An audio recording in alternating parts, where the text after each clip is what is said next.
In every narcissistic family, there exists a child who seems to have won the lottery. The chosen one, the favorite, the one showered with praise, attention, and gifts. The one the narcissistic parent proudly displays to the world. The one who appears to have escaped the living hell that their siblings endure.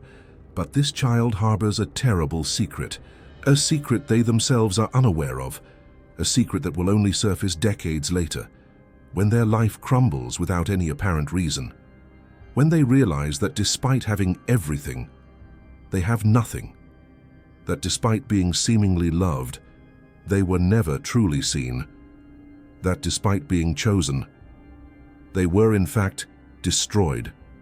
Carl Jung, a pioneer in psychology, identified this paradox as one of the cruelest traps of the human psyche.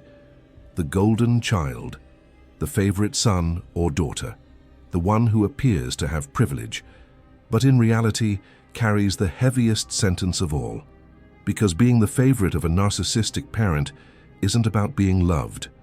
It's about being selected. It's about being chosen. Not for who you are, but for what you can offer. It's about being transformed into an extension, a mirror, a narcissistic supply.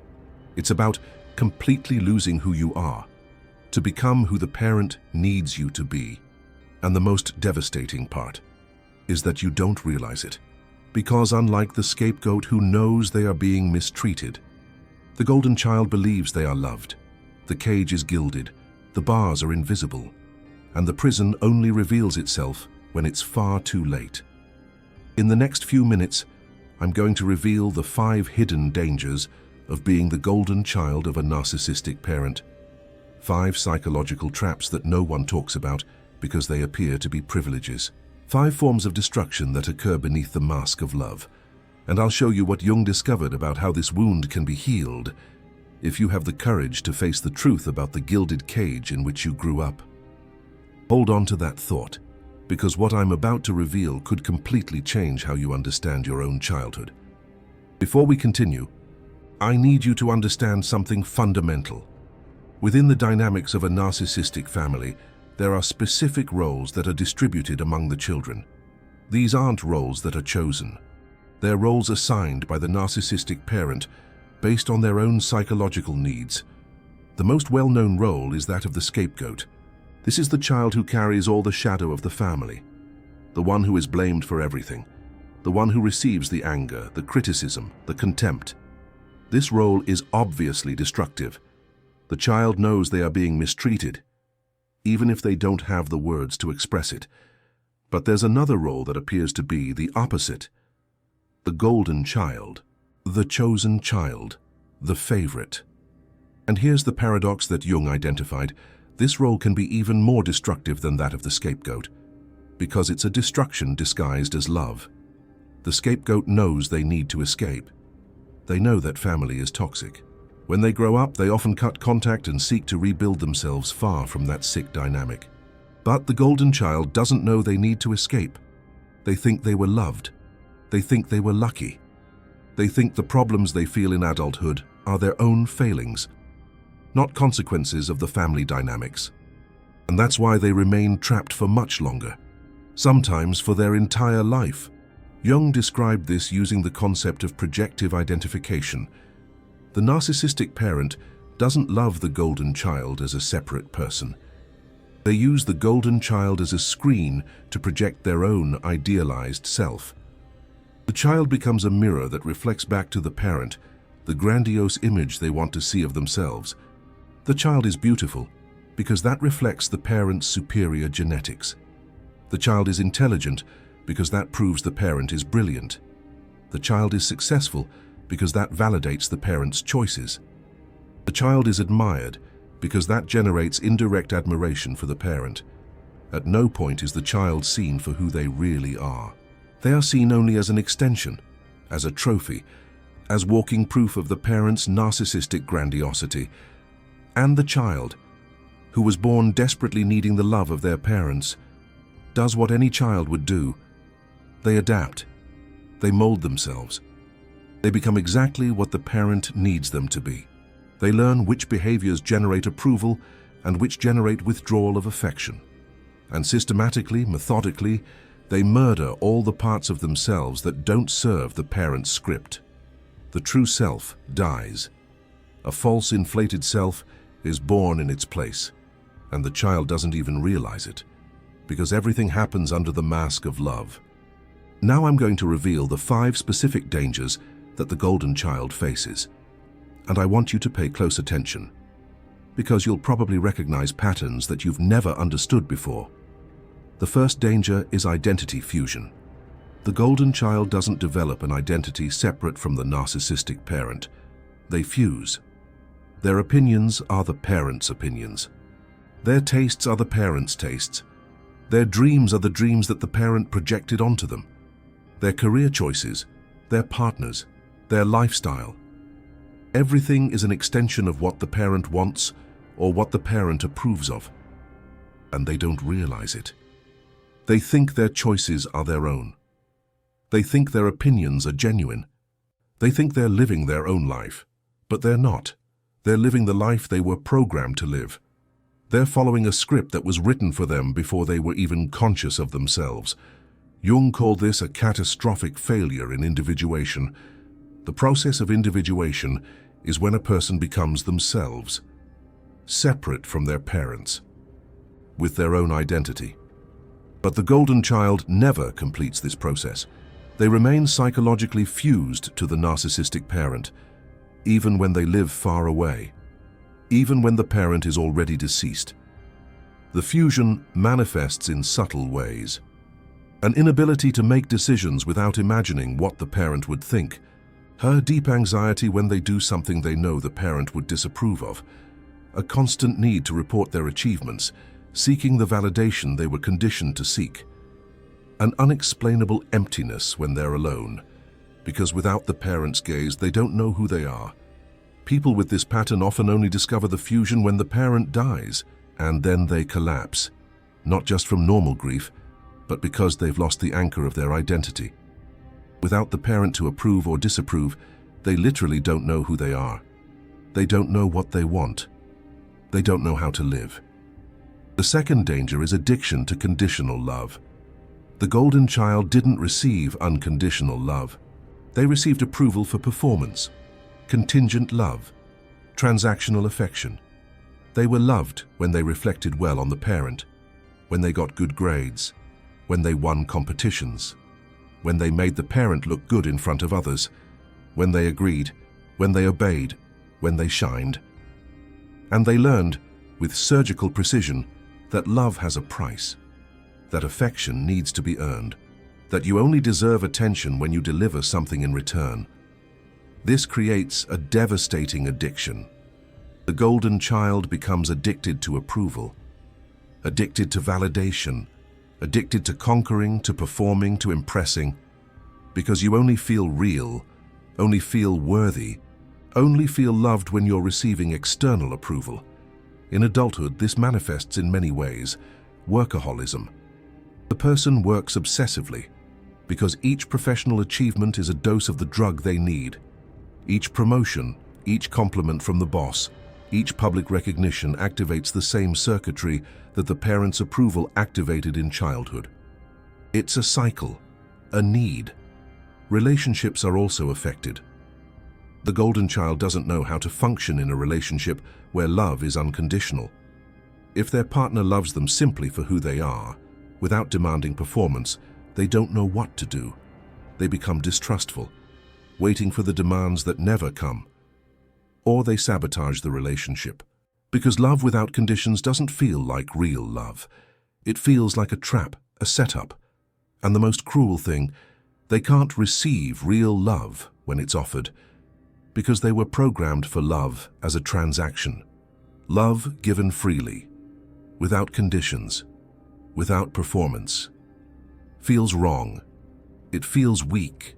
It feels like the person who loves like that isn't worth much, because anyone of value would demand something in return. This creates a profound sense of unworthiness. The third danger is chronic emptiness. On the outside, the golden child often appears to have it all. Successful career, seemingly stable relationship, social recognition, all the external markers of a life well lived, but on the inside, there's a void that nothing can fill. This void is the hole left by the true self that was murdered. It's the space where a real identity should exist, real tastes, real desires, a real person. But that space is empty, because all that exists is the false self built to please the narcissistic parent. The constant need to perform leaves little room for authenticity. The golden child can achieve everything they ever wanted and still feel nothing. They can receive the most important award in their field and feel empty in the moment that should be one of celebration. They can look at their objectively successful life and wonder why they don't feel anything, why nothing feels real, why nothing satisfies. It's like chasing a ghost, always just out of reach. This emptiness is often mistaken for depression and often manifests as depression, but the root is different. It's not a chemical imbalance. It's an existential absence. It's the absence of a true self that was never allowed to exist, a foundational piece missing from their being. Carl Jung described this as living identified with the persona. The persona is the social mask that we all wear. But in a healthy person, the persona is just one part. There's a self behind the mask. In the narcissistic parent's golden child, there's only the mask. The mask is all there is, and behind it, emptiness, a vast and echoing emptiness. People with this pattern often try to fill the void with more achievements, more approval, more external validation. But nothing works, because the problem isn't that something is missing from the outside. The problem is that someone is missing from the inside. The core is hollow. The fourth danger is the inability to have authentic relationships. The golden child hasn't learned how to have real relationships. They've learned how to perform relationships. They've learned how to be what the other person needs them to be. They've learned how to mirror, please, adapt, but they've never learned how to simply be. This creates a series of problems in adult relationships. First, the golden child often attracts narcissistic partners because the dynamic is familiar, because they know exactly how to function in that type of relationship. They know how to be the extension of the other person. They know how to be the mirror. They know how to perform the role that the narcissist needs. It's a twisted dance they've been rehearsing their entire lives. Second, even when they find a healthy partner, they don't know what to do. The healthy partner wants to get to know who they really are. They want genuine intimacy. They want vulnerability. And the golden child doesn't have any of that to offer, because they don't know who they really are, because vulnerability was never safe, because they only know performance. They're experts at playing a role, but clueless when it comes to being themselves. Third, there's a deep terror of being known, because if someone really knows them, they'll discover that there's nothing there. That behind the brilliant and successful persona, there's only emptiness. And then they'll leave, they'll abandon them. They'll confirm the deepest fear, that they're not lovable for who they are, only for what they do. This fear creates a devastating cycle.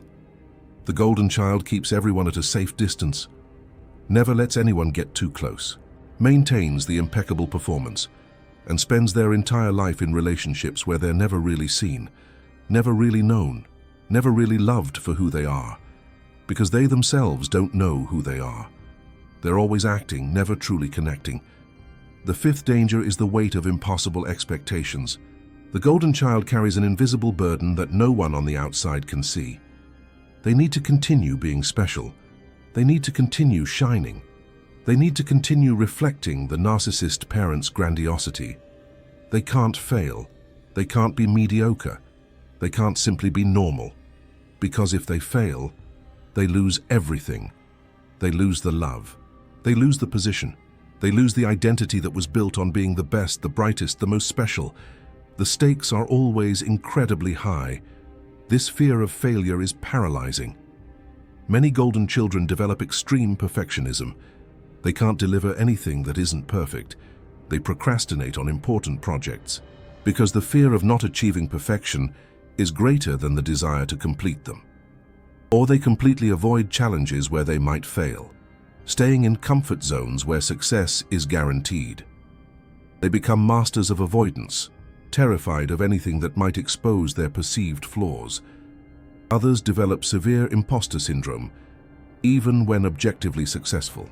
They feel like they're a fraud, that at any moment, someone will discover that they're not that special after all, that the success was luck, not merit, that they're fooling everyone. This constant self-doubt erodes their confidence and sense of accomplishment. And there's a specific fear that few talk about, the fear of surpassing the narcissistic parent, because the golden child was chosen to reflect the narcissist's grandiosity, not to have grandiosity of their own.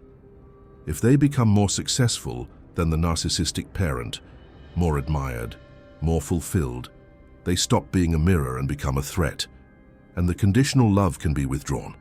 The very foundation of their perceived worth crumbles. Many golden children unconsciously sabotage their own success, so they don't surpass the parent, or they reach exactly the level of success that the parent approves of, but never more. Or they choose completely different areas, so there's no direct comparison, anything to maintain the position of favorite, without threatening the narcissistic parent's fragile ego.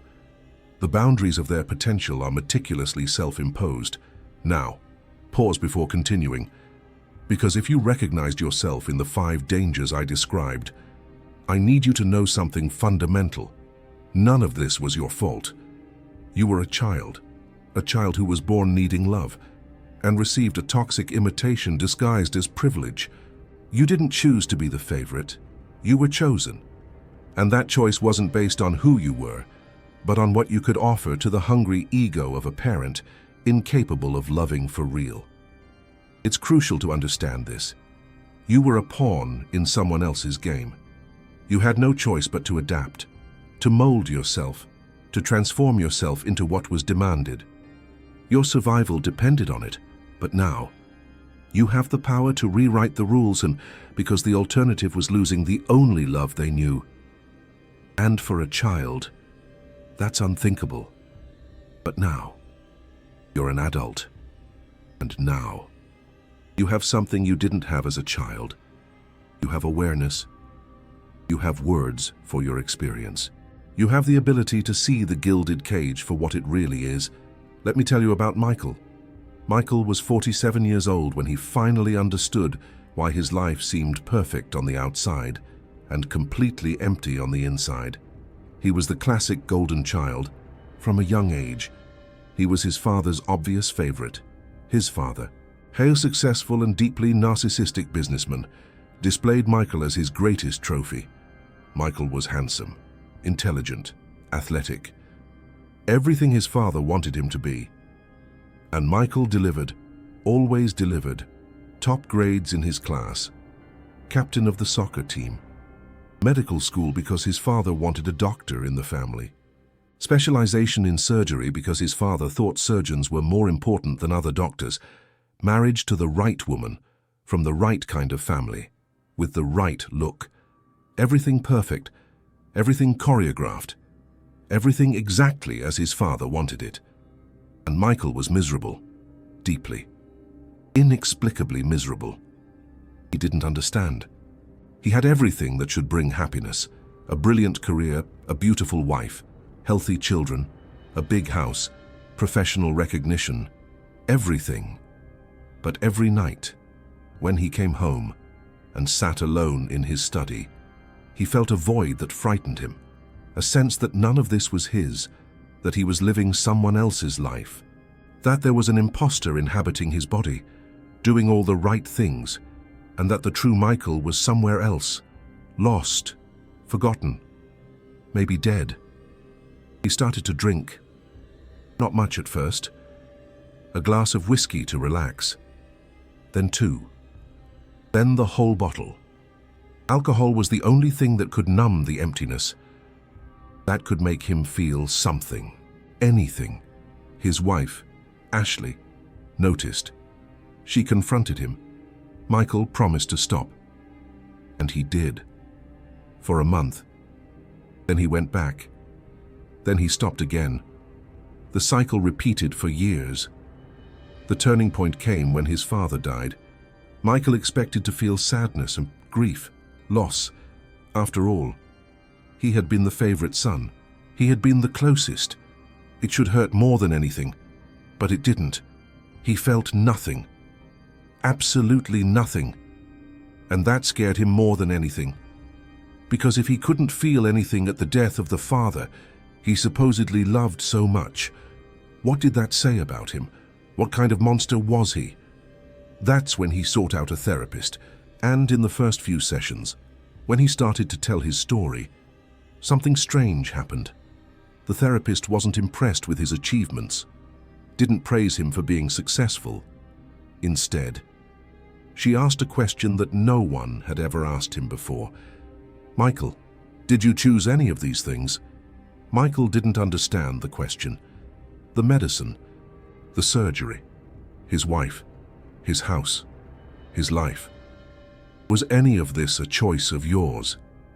Genuinely yours, independent of what your father wanted? Michael opened his mouth to answer, and couldn't, because for the first time in his life, he realized that he had no answer. He hadn't chosen anything. Everything had been chosen for him, or by him, but based on what he knew his father would approve of. And then came the second question, even more devastating. "Michael, who are you? When you're not trying to please your father," Michael cried. For the first time since childhood, he cried, because he realized that he didn't know, genuinely didn't know who he was outside of the role of perfect son, perfect doctor, perfect husband. He didn't know what he liked, and he didn't know what he wanted. He didn't know anything about himself that hadn't been programmed by his father. This was the beginning of a long and painful journey. A journey that Carl Jung would call late individuation. The process of finally becoming himself. After almost 5 decades living as an extension of another person. This is what Carl Jung meant when he talked about the importance of understanding your true self. The first months were the hardest. Michael needed to confront the truth about the gilded cage. He needed to see that what he thought was love was actually use, that he had been chosen not for who he was, but for what he could offer, that his father never really knew him, because he was never interested in knowing. This brought anger, an old, deep anger, that had been buried for decades under the performance of the perfect son. Anger at his father for never seeing him. Anger at himself for having obeyed so completely. Anger at his mother for having allowed it. Anger at the whole family for having participated in the theater. And along with the anger came grief.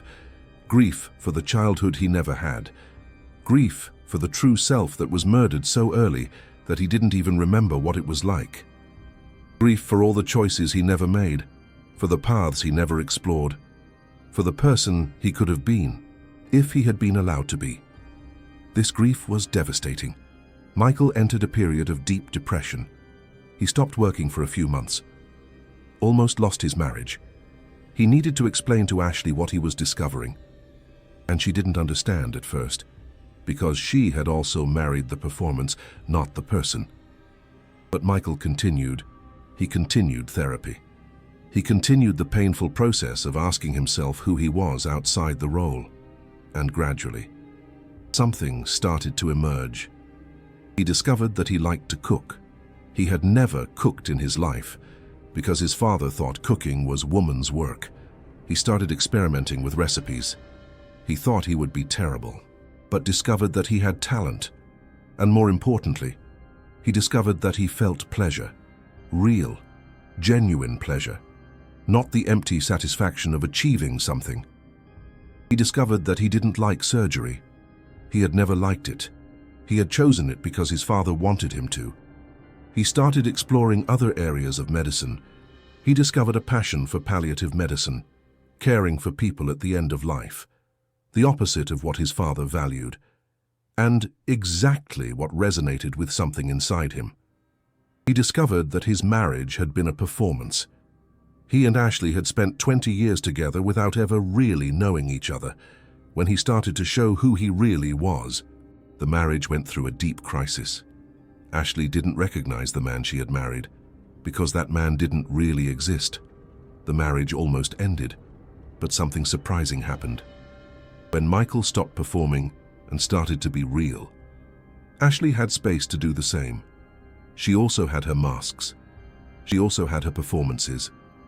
And for the first time, two real human beings started to get to know each other. It was difficult, painful. Sometimes it seemed like it would be easier to go back to the performance, where everything was predictable. But Michael didn't go back, because now he knew that the performance was a prison, a gilded prison, but a prison nonetheless. 2 years after the beginning of therapy, Michael was a different person, not unrecognizable, but genuinely different. He had switched medical specialties. He had rebuilt his marriage on a real foundation. He had reconnected with parts of himself he thought were long dead. And most importantly, he had learned to ask himself what he wanted, not what others expected, not what would generate approval. What he, Michael, genuinely wanted. This question, so simple for most people, had been revolutionary for him, because he had never given himself permission to ask it. If you recognize yourself in Michael's story, I want to leave you with a few practical steps. The first step is to recognize the gilded cage, to name it. You were the golden child of a narcissistic parent. You were chosen not out of love, but for utility. You've built a life that may not be yours, and that's not your fault. The second step is to start asking yourself, what is mine and what is theirs? Are your opinions your own, or were they installed? Are your choices your own, or were they programmed? Are your tastes your own, or were they conditioned? Start questioning everything you've always assumed was true about yourself. The third step is to seek professional help. This type of wound is too deep to process alone. A therapist who understands narcissistic family dynamics can help guide the process of delayed individuation. They can be a witness to the true self that's emerging. They can validate experiences you've spent your life being taught to ignore. Carl Jung himself emphasized the importance of recognizing and integrating the shadow self in this process, paving the way for individuation and wholeness. The fourth step is to allow yourself to experiment with new things you've never done before, things your parent would disapprove of, not as rebellion, but as discovery. Who knows? Maybe you're good at something you've never tried. Who knows? Maybe you love something you've never experienced. Who knows? Maybe there's an entire you waiting to be discovered. Think of it as unearthing your true self, as Carl Jung might suggest, finding the person you were always meant to be beneath the layers of conditioning. The fifth step is to accept that the journey is long. You spent decades in the gilded cage. You won't get out in weeks. You won't discover who you are in months. It's a process of years, of many trials and errors, of many moments of wanting to go back to the safety of performance. It's like untangling a deeply knotted thread, a process that requires patience and persistence. But with every step you take toward your true self, the cage loses a little of its power. With every genuine choice you make, the false self weakens a little. With every moment of authenticity, you get closer to who you always could have been. Carl Jung called this the process of individuation, a lifelong journey towards wholeness and self-realization. If this video revealed something about you that you'd never understood before, if you finally have words for an experience you've carried for decades, I want to ask you for something. This type of content, which exposes difficult psychological truths about narcissistic family dynamics, requires deep research and courage to publish. Many people prefer not to talk about it because it's uncomfortable, because it challenges the narrative that all parental love is good, and that every golden child is lucky. The super thanks button down there is a way of saying, this truth needs to be known. Continue bringing to light what remains hidden in families.